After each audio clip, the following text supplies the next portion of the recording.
আসসালামু আলাইকুম। চ্যানেল এই সংবাদে আপনাদের সবাইকে আমন্ত্রণ জানাচ্ছি। আমি আল আভি জাহান।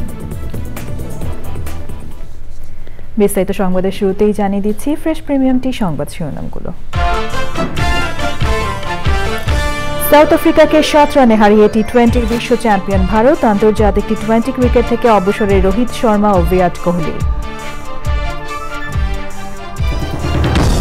হাইটেক পার্ক ও বিশেষ অর্থনৈতিক অঞ্চলে কর সুবিধা বহাল থাকবে জানালেন প্রধানমন্ত্রী। সব বিভাগীয় শহরে মেট্রো রেল নির্মাণের পরিকল্পনা।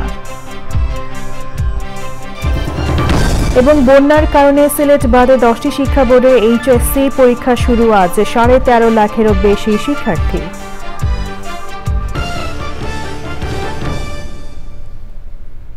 সংবাদ শিরোনামগুলো জানাচ্ছিলাম। এখনকার এই সংবাদ আয়োজন একই সঙ্গে চ্যানেল আই এর ইউটিউব চ্যানেলে এবং চ্যানেল আই এর ওটিটি প্ল্যাটফর্ম আইস্ক্রিনে লাইভ স্ট্রিম হচ্ছে। এবারে বিস্তারিত সংবাদ এবং শুরুতেই নিউ কেয়ার টি-20 world cup cricket update.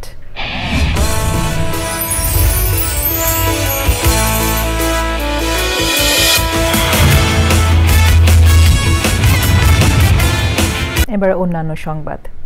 Hi tech park এবং বিশেষ অর্থনৈতিক অঞ্চলে বিনিয়োগকারীদের জন্য আগের সব সুবিধা বহাল থাকছে।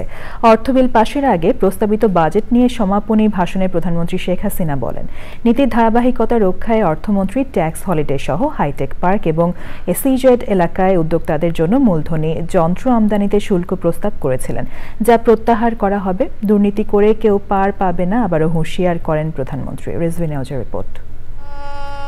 6 জুন জাতীয় সংসদে 2024-25 অর্থবছরের বাজেট পেশ করেছিলেন অর্থমন্ত্রী আবুল হাসান মাহমুদ আলী। মাসব্যাপী আলোচনায় 224 জন সংসদ সদস্য বাজেট নিয়ে আলোচনা করেছেন। অর্থবিল পাশের দিন সমাপনী ভাষণ দিয়েছেন বিরোধী দলীয় নেতা জিএম কাদের। মূল্যস্ফীতির চাপে পিষ্ট কম আয়ের কোটি মানুষের জন্য কম মূল্যে রেশনের ব্যবস্থা সহ আর্থিক এবং রাজস্ব খাতে চরম অব্যবস্থাপনা, সর্বগ্রাসী দুর্নীতি ও লুটপাটের সমালোচনা করেন তিনি। সংসদ নেতা প্রধানমন্ত্রী শেখ হাসিনা জানান, অভিযান শুরু হয়েছে, কেউ ছাড়া পাবে না। আমাদের জনগণ অত্যন্ত কর্মঠ, অত্যন্ত সৃজনশীল। কিছু কিছু মাঝখানে দুষ্ট প্রকৃতি থাকে, তো ওগুলো আমরা ধর্তব্যে নেই না। আমরা দুর্নীতির বিরুদ্ধে অভিযান শুরু করেছি। সে যেই হোক, দুর্নীতিতে কারো রক্ষা নেই। যারাই দুর্নীতি করবে আমরা করব। আর কালো টাকার সাথে, এটা কালো টাকার সাদা না। এখন সব জিনিসের দাম বেড়ে গেছে। এখন 1 কাঠা জমি যার আছে সে কয়েক কোটি টাকার মালিক। এই ঢাকার শহরে 1 কাঠা জমি থাকলে কয়েক কোটি টাকার মালিক। এভাবে অনেক সময় কিছু করতে যেয়ে অতিরিক্ত অর্থ চলে আসে, সেটা তারা বাজেটে দেখাতে পারে না। আয়কর দিয়ে মূল জনগোষ্ঠীতে যাতে ফিরে আসে আর এই ধরনের কর্মকাণ্ড যাতে না করে, সেই জন্যই এই মাঝে মাঝে এই ধরনের সুযোগ দেয়া হয়। ঢাকার যানজট নিরসনে মেট্রো রেল, বিআরটি সহ সরকারের নেওয়া বিভিন্ন পরিকল্পনা তুলে ধরেন প্রধানমন্ত্রী। সংসদকে জানান, ফেনী থেকে কক্সবাজার পর্যন্ত মেরিন ড্রাইভ নির্মাণ এবং প্রত্যেক বিভাগীয় শহরে পর্যায়ক্রমে মেট্রো রেল করবে সরকার।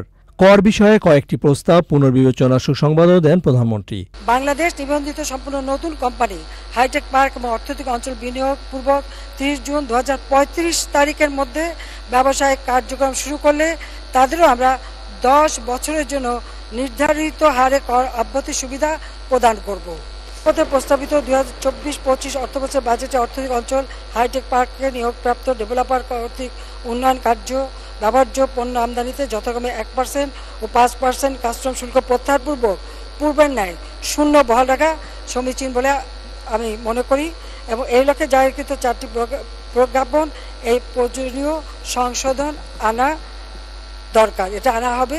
আমি আশা করি মাননীয় অর্থমন্ত্রী এটা গ্রহণ করবেন। রাজস্ব সংক্রান্ত কয়েকটি সংশোধনী গৃহীত হওয়ার ছোট্ট আনুষ্ঠানিকতার পর কণ্ঠভোটে সর্বসম্মতিক্রমে পাশ হয়ে যায় অর্থবিল 2024। অর্থবিল 2024 সংসদে স্থিরীকৃত আকারে পাশ করা হোক। রোববার পাশ হবে 2024-25 অর্থবছরের প্রস্তাবিত 7,97,000 কোটি টাকার বাজেট। হা জয়যুক্ত হয়েছে, হা জয়যুক্ত হয়েছে, হা জয়যুক্ত হয়েছে। অতএব সংসদে স্থিরীকৃত আকারে অর্থবিল 2024 সর্বসম্মতিক্রমে পাশ হলো। Rizvi Nawaz, Channel I, Dhaka. Sylhet board বাদে 8টি সাধারণ শিক্ষা, মাদ্রাসা ও কারিগরি শিক্ষা বোর্ডে একযোগে এইচএসসি পরীক্ষা শুরু হচ্ছে আজ। 10টি শিক্ষা বোর্ডের 13,68,373 জন শিক্ষার্থী এবছরের এইচএসসি ও সমমান পরীক্ষায় বসছে আজ। এবারের তত্ত্বীয় পরীক্ষা শেষ হবে 11ই আগস্ট। 12ই আগস্ট থেকে শুরু হবে ব্যবহারিক পরীক্ষা, শেষ হবে 21শে আগস্ট। 2024 সালের পুনর্বিন্যাস করা সূচি অনুযায়ী সব বিষয়ে পূর্ণ নম্বর ও সময়ে পরীক্ষা নেওয়া হবে। এবার 7,50,281 জন ছাত্র এবং 7,509 জন ছাত্রী 2,725টি কেন্দ্রে পরীক্ষা দেবে। বন্যা পরিস্থিতির কারণে সিলেট বোর্ডের এইচএসসি ও সমমানের পরীক্ষা 8 জুলাই পর্যন্ত স্থগিত করা হয়েছে। 9 জুলাই চলতি রুটিন অনুযায়ী 82,417 জন পরীক্ষার্থী এইচএসসি পরীক্ষায় বসবে। প্রিয় দর্শক, সংবাদের এই পর্যায়ে নিচ্ছি বিরতি। ফিরে এলাম বিরতির পর। পটুয়াখালীর দুমকি উপজেলার আঙ্গারিয়া ইউপি চেয়ারম্যান সৈয়দ গোলাম মর্তুজা শুকুর মিয়ার বসতঘর থেকে ভিজিএফ এর চাল উদ্ধার করা হয়েছে। শনিবার রাতে 17.5 মেট্রিক টন সরকারি ভিজিএফ এর চাল জব্দ করেছে দুমকি উপজেলা প্রশাসন। দুমকি উপজেলা নির্বাহী অফিসার মোহাম্মদ শাহিন জানান, 50 কেজি করে 350 বস্তা চাল জব্দ করা হয়েছে। সরকারি চাল ইউনিয়ন পরিষদ বা গোডাউন ব্যতীত কারো বাড়িতে রাখার নিয়ম নেই। বিধি মোতাবেক সর্বোচ্চ ব্যবস্থা নেওয়া হবে।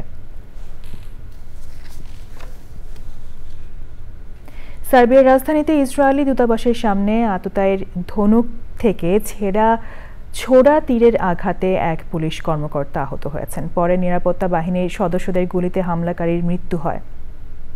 দেশটির স্বরাষ্ট্রমন্ত্রী আইভিকা ড্যাসিক এই ঘটনাকে সার্বিয়ার বিরুদ্ধে সন্ত্রাসী হামলা বলে অভিহিত করেছেন। সার্বিয়ান বার্তা সংস্থা তানজুক বলেছে, আহত পুলিশ সদস্যের অবস্থা আশঙ্কাজনক। ফিলিস্তিনি স্বাধীনতাকামী গোষ্ঠী হামাসে ইসরায়েলে নজিরবিহীন হামলার পর বিশ্বজুড়ে ইসরায়েলি সব দূতাবাসে নিরাপত্তা জোরদার করা হয়েছে। এবার কৃষি সংবাদ।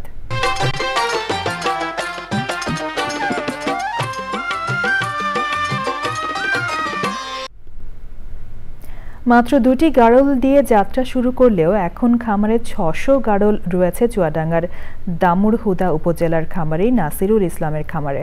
লাভজনক হওয়ায় বাণিজ্যিকভাবে বড় পরিসরে গাড়লের খামার গড়ে তুলেছেন তিনি।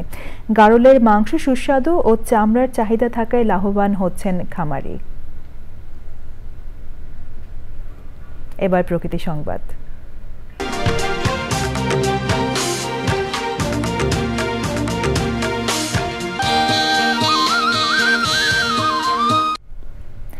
ঘূর্ণিঝড় রিমালের তাণ্ডবের পর বিপর্যস্ত উপকূলীয় অঞ্চল সন্দ্বীপ। প্রায় 15 কিলোমিটার বাঁধ ভেঙে যাওয়ার পাশাপাশি চরম ঝুঁকিতে পুরো বেড়িবাঁধ।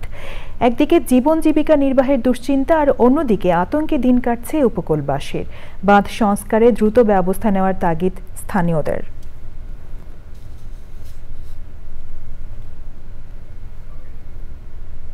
এখন দেখবেন খেলার খবর।